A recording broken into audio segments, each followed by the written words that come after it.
Order! Order! You are an incorrigible delinquent at times. Behave yourself, man!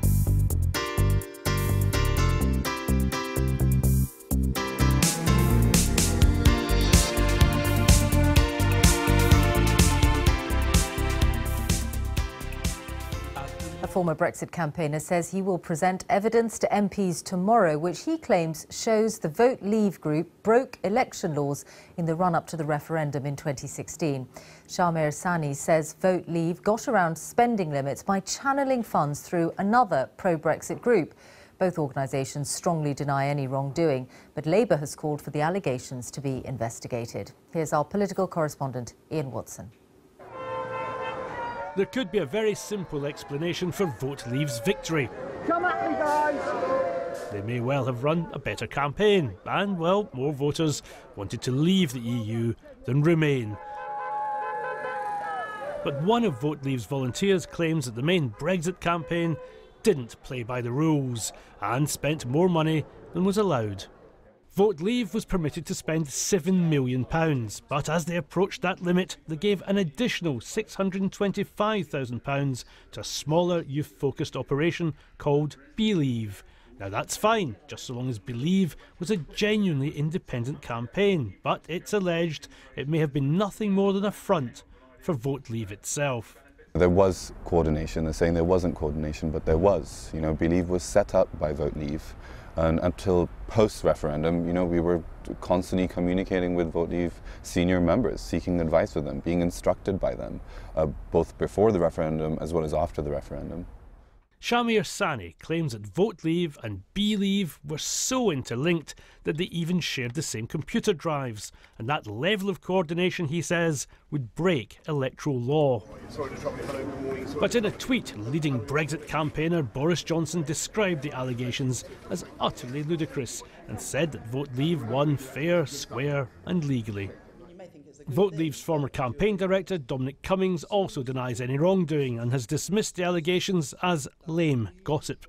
The former Vote Leave volunteer, Shamir Sani, says his lawyers will produce more evidence tomorrow to back up his allegations. Well, we'll see, but it's certainly the case that the referendum's watchdog, the Electoral Commission, is already investigating. But some opposition politicians here at Westminster say that their powers are stuck in the analogue age and are inadequate to deal with the challenges of the digital world. What I think needs to happen is Theresa May needs to make sure the Electoral Commission has the resources to fully investigate the allegations made that there was collusion and criminal collusion. Because let's remember, the people that led these campaigns are now senior cabinet members. I think what this whole saga demonstrates really is that the Electoral Commission simply doesn't have the resource, it doesn't have the power. It's been looking at this for over a year and nothing's happened. Whatever the result of the investigation into Vote Leave's activities, government ministers have been clear the referendum won't be rerun. Ian Watson, BBC News. Labour says there may need to be a criminal investigation over allegations that the official pro-Brexit campaign broke referendum rules on spending. It follows claims from a volunteer that Vote Leave bypassed spending limits during the Brexit campaign back in 2016 by donating hundreds of thousands of pounds to another group. Well, our political correspondent Paul Brand is in Westminster for us. So Paul, just what is this all about then? Well, for once, Kylie, this isn't about whether the Brexit vote was right or wrong, but whether it was fair, whether Vote Leave played by the book. Under the rules, they were allowed to spend up to £7 million as the official Leave campaign, and other smaller groups could also enter the race and spend up to £700,000 each. But the allegation here, uncovered by The Guardian and Channel 4 News, and made by someone called Shamir Sani, who actually worked for one of these smaller groups, is that Vote Leave reached their spending limit, still had money left over, so they channeled it into his smaller group, Believe, and effectively ran it, even though that potentially breaks the rules. And today, Labour's deputy leader, Tom Watson, said that potentially could lead to a criminal investigation, let alone one by the Electoral Commission. It suggests to me that there is more resources required for this investigation, and I think Theresa May should use her office to ensure that the Electoral Commission and the police, if necessary, have the resources available to address all the issues. Well, the Electoral Commission say they're already investigating Vote Leave's spending, though all the major figures in that campaign deny doing anything wrong, including Boris Johnson, who has tweeted that this is utterly ludicrous and that Vote Leave won fair and square. Tomorrow, though, MPs will be presented with evidence of these alleged misspendings, just as the Prime Minister stands up here to answer questions on Brexit, and you can guarantee this will be one of them. Paul Brand in Westminster, thank you very much. Boris Johnson has dismissed as ludicrous claims the Brexit campaign broke election spending rules. His comments come after a whistleblower for the Vote Leave campaign group claimed on this programme that their side cheated on how much they spent on digital campaigning and targeted ads on platforms like Facebook. Labour's deputy leader said a police investigation may be needed, as Fatma Manji reports.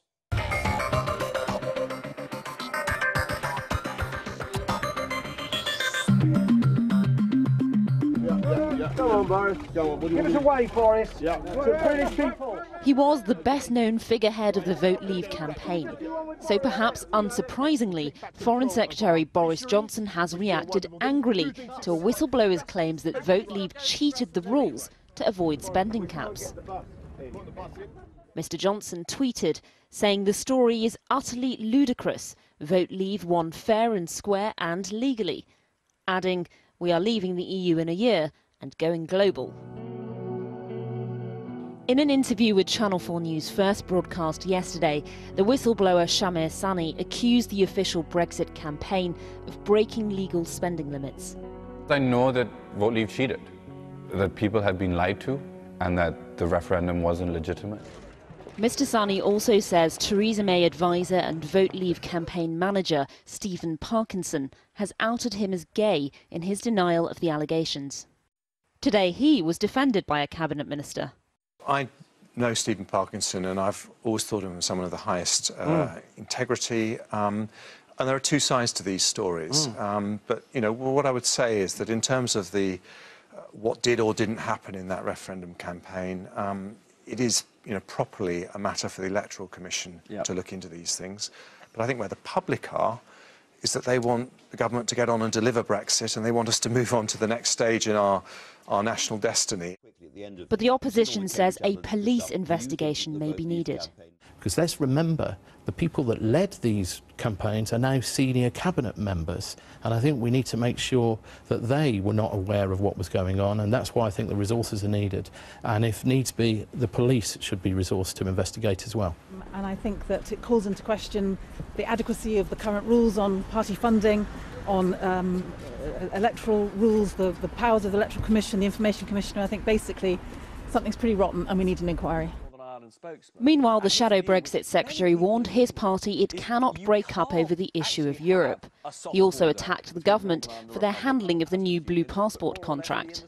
The passport is such an important issue. Of course it should be a British company. I think the story of the passport sums up the government's approach, really, to Brexit. It starts by saying it's going to be blue, then it's not going to be blue. It starts saying it's going to be the UK, and now it's France. It's this sort of over-promising and under-delivering. With just over a year to go before Britain leaves the European Union, questions remain, not just on what the deal will look like, but how the referendum itself was won. Well, our political correspondent Michael Crick is here. What do you make of the reaction so far? Well, the two men most associated with the Vote Leave campaign, Boris Johnson and Michael Gove, came out pretty strongly. Boris Johnson, as you've said, calling the allegations utterly ludicrous, and Michael Gove talking about it having been a free and fair election. But other members of the cabinet, it's interesting, have been a bit more even-handed in their comments. David Davis saying it's a matter for the Electoral Commission to decide, not for a minister to say. And Jeremy Hunt saying it's too early to say whether there was anything here that affected the result. Tom Watson, as we've seen, arguing for more resources to be given to the Electoral Commission and also to the police.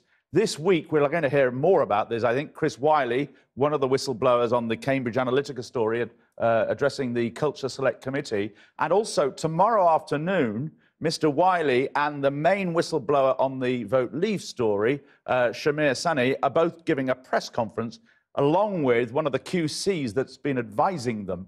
And no doubt one of the questions they'll be asked at that press conference is this whole question of Stephen Parkinson outing Shamir Sani as his former gay lover, and no doubt he'll be asked whether that played any motivation in him making these allegations. I think there'll be questions too about the subject I raised on the programme last night about who's paying for this expensive legal advice, although tonight Mr Wiley has announced that he's set up a crowdfunding site to help pay for the legal bills. Michael Crick.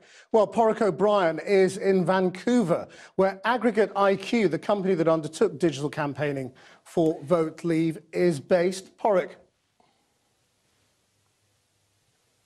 Krish, welcome to the beautiful and incongruous setting that is the latest chapter in our investigation. This is Stone Ridge in British Columbia. There's a small company called Aggregate IQ, AIQ, which is based in Victoria, not far from here. And the key question is, did this tiny data company, this web advertising company, play a crucial role in one of the most historic moments in contemporary British history? Brexit. It's a business, as I said, to do with digital advertising. In the region of about £4 million was spent between the two campaigns, was spent on the work of AIQ. The crucial question is, exactly what did AIQ do for that money? And more importantly, exactly who did they do it for? The reason that's important is because the allegation from our whistleblower says that the money was mixed up between the two campaign groups, allowing one to avoid going over legal limits of spending around election. Now, Vote Leave deny this, and AIQ themselves explain that the two separate accounts from BeLeave and Vote Leave were treated separately. But the other key question here is, what exactly is the relationship between AIQ and Cambridge Analytica? AIQ say that there is no relationship, but we have evidence that suggests otherwise. So tune in tomorrow to see where we go with that. Porrick O'Brien. Well, I'm joined now in the studio by Yvette Cooper, Labour MP and chair of the Home Affairs Select Committee. How keen are you to get to the bottom of this? We have to get to the bottom of this because these are the sorts of issues that underpin democracy, and that means there has to be enough powers for the Electoral Commission to be able to look into whether electoral law was broken, but also whether there were attempts to cover it up, because that's just as serious as well. Can the Electoral Commission call in Boris Johnson and say, what did you know? Well, I think there are going to be some questions here about whether the Electoral Commission has enough powers to do exactly that kind of thing, because they're going to have to be able to follow the trail all the way. They are going to need the cooperation of a Canadian company, as you just heard in that report as well. So I think there are some serious questions for us, in addition to getting to the bottom of these allegations, also making sure that we have the powers in place to be able to make sure that there are enough safeguards in place, enough checks and balances in a democracy, and that you don't end up with the kind of tech processes moving so fast that they undermine the democracy that we all depend on. The allegation from the whistleblower is that Vote Leave got around the spending limit of £7 million by funneling money into a group run by a couple of 22-year-olds, BeLeave, on the condition that that money was sent to that Canadian company. That's not about fixing the referendum. So where does it leave you feeling about the referendum and the result, you know, and the integrity of it?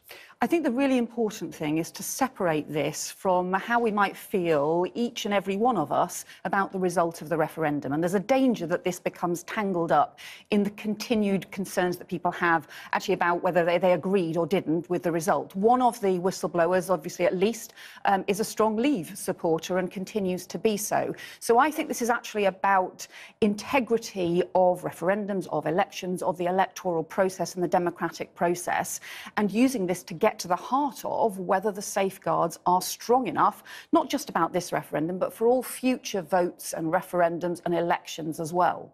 I mean, this followed a week of revelations about big data and their use in the referendum and other elections around the world, Trump and Kenya and all sorts of other places, and the work of companies like Cambridge Analytica, not just Cambridge Analytica, as we've now worked out. I mean, isn't the fact that our election laws and how we think of fair and free have just been left behind by the realities. I think they really have, because there is much stronger regulation, for example, for advertising on television than there is online, that it's possible to have these very targeted, micro-targeted ads, which might include complete falsehoods. It might be all fake news, as people might say, and yet you don't even know who's been targeted, by whom. You can't challenge it. Normally, when we go knocking on the doorstep, over very many years, people would say something and you think, that's not right. I know, I've seen that in the paper. That's what they're thinking of. I can challenge it. But if it's targeted by a kind of hidden ad that nobody knows and nobody's seen, you can't even have that open democratic debate. I mean, the suggestion from Dominic Cummings on Vote Leave side is that, well, everyone's up to this kind of thing. What's the problem then? I mean, is that just modern elections?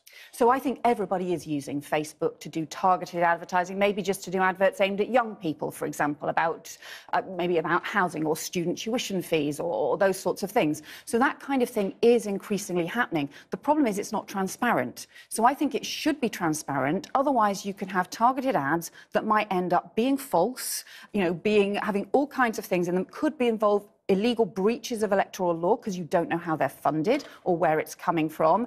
And that's the kind of thing. Could even be coming from abroad, could be other states involved funding this with the bots and so on as well. And that is not healthy for any democracy. I mean, we also saw it took days for the Information Commissioner to get a warrant to go into Cambridge Analytica, which also tells us something about powers. It really does. So the Information Commissioner, as well as the Electoral Commissioner, real questions about whether they've got the powers, and also whether or not these organisations are able to delete things, are able to hide things, and that comes back to it as well. What have they got to hide? The fact that they are resisting warrants, the fact that they're not coming forward with this information, the fact that you've got things just being dismissed. I think that is the biggest question of all. What have they got to hide? Do you think we needed some sort of bigger inquiry?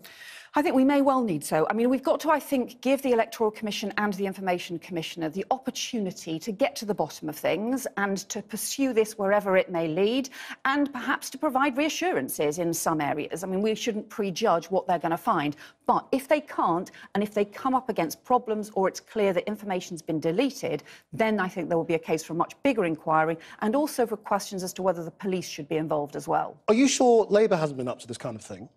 Or that Jeremy Corbyn hasn't been up to this kind of thing in leadership elections or anything like that? Well, I've never seen any evidence for that at all, or any allegations made. I mean targeted advertising, and I don't mean wrongdoing. I mean this kind of micro-targeted Facebook advertising. So the targeted advertising, I think, is something that has been increasingly happening. It's like I said, about targeting young people or targeting older people or targeting people in a particular area. So that kind of thing has been increasingly happening. Now, most of the time, it's pretty obvious. You've got an advert where it says at the bottom it's from the Conservative Party or it's from the Labour Party and so on, and it's pretty obvious.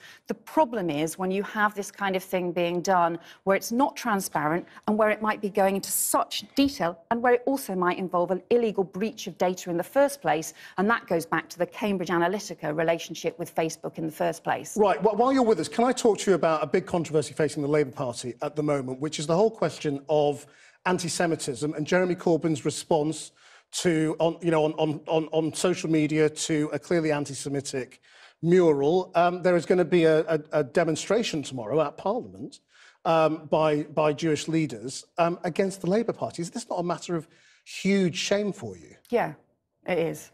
And I think that that Jeremy should give a full apology for what's happened, and also should invite the Board of Deputies in to meet with him and to talk about what the Labour Party now does need to do to rebuild trust in the Jewish community. There's no doubt about it. That mural was just horrible anti-Semitic tropes that we've seen over 100 years, and so there can't be any excusing it in any way or anything that in any way suggests there might be a kind of tolerance of it. He has just now, in the last couple of minutes, put out a statement saying he is sincerely sorry for the pain which has been caused by anti-Semitism which occurred in pockets within the Labour Party. Is that kind of apology enough? Sincerely sorry for the pain which has been caused? Not sincerely sorry for what I have done or not done. As I said, I think it would be right for Jeremy to give a full apology for the comments that he made, but also, I think, to invite the Board of Deputies in to have those discussions and also to listen, particularly to listen to what the concerns are, because, you know, even if this is just about a small minority of people pursuing anti-Semitic tropes, it's vile, and we can never, ever tolerate it in the Labour Party, which has such a long and proud tradition of fighting against racism and fighting against anti-Semitism of any kind. And just briefly, are you content for Seamus Milne, who is not anti-Semitic but anti-Zionist certainly, to continue having such a senior position in the Labour Party? I think the positions and the posts within the leader's office are a matter for the leader. Yvette Cooper, thank you very much for joining us. Now, Facebook is attempting to put a disastrous week behind it by apologising for its part in the data harvesting scandal.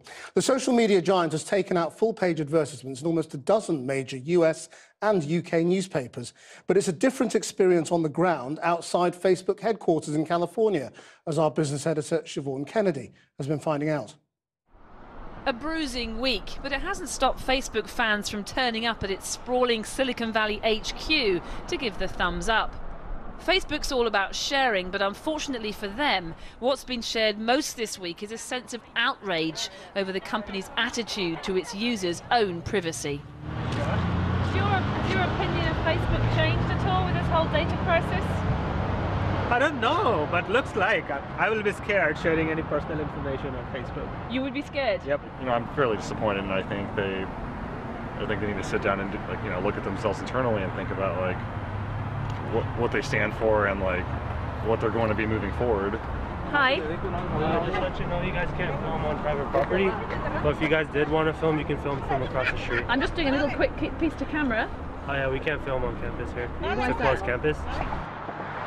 Just been told to leave the site here. Apparently this is Facebook's campus. We're not allowed anywhere near that sign, even though the general public are. I asked him what was the difference between the general public taking a photo of themselves in front of the thumbs up and me doing a simple piece to camera like this in front of the thumbs up, and the answer was the press and the public are two very different things in Facebook's eyes.